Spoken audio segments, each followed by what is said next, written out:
Drejtori i Zyrës për Kosovë dhe Metohi Petar Petković është takuar me ambasadorin e Rusisë në Beograd Aleksandar Bocan Harçenko, të cilën e ka njoftuar për situatën në Kosovë. Petković e njoftoi Harçenkon për problemet që kanë ndalur procesin e dialogut ndërmjet Beogradit dhe Prishtinës, duke theksuar se Prishtina po vën në pikpyetje progresin e procesin e normalizimit të marrëdhënieve. Sipas Petkovićit, mbyllja e institucioneve serbe në mbar krahinën, të cilët janë baza e nevojshme për asociacionin e komunave serbe, tregon qartë se regjimi i Albin Kurtit nuk ka ndërmend të formojë asociacionin e komunave me shumicë serbe.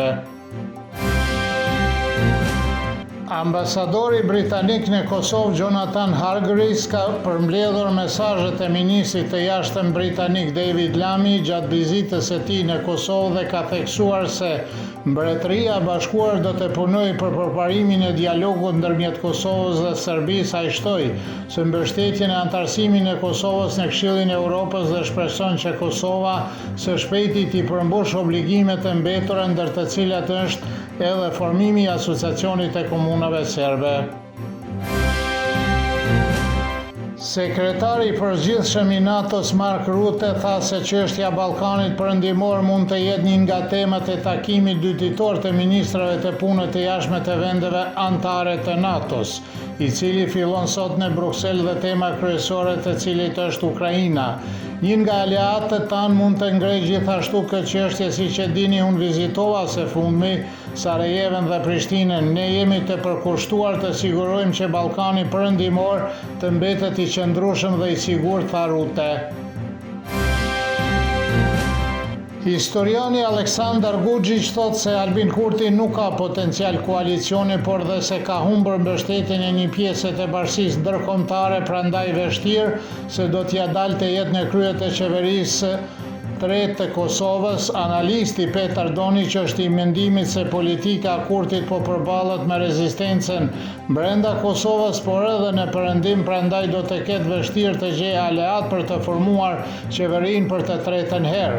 Kurti tha dje se ka nisur konsultimet me liderin e Partisë për Liri, Drejtësi dhe Mbijetesë Nenad Rashić dhe të Partisë së Re Demokratike Emilia Rexhepi.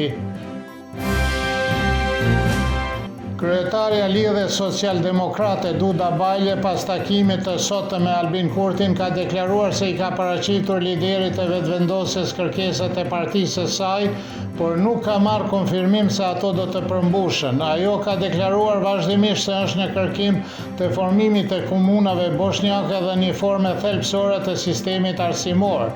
Me Kurtin është takuar dhe kryetari i Partisë Liberale të Egjiptianëve, Veton Berisha, i cili ka prezantuar Kurtit programin e partisë së tij dhe ka paraqitur kërkesat për komunitetin pakicë egjiptian. Visar Azemi nga Lidhja Demokratike e Kosovës ka deklaruar se kjo parti nuk lidh asnjë marrëveshje bashkëpunimi me lëvizjen vetëvendosje. Azemi pretendon se LDK-ja nuk ka besim në partinë e Albin Kurtit dhe kujtoi se ky ishte qëndrimi i LDK-s edhe para zgjedhjeve.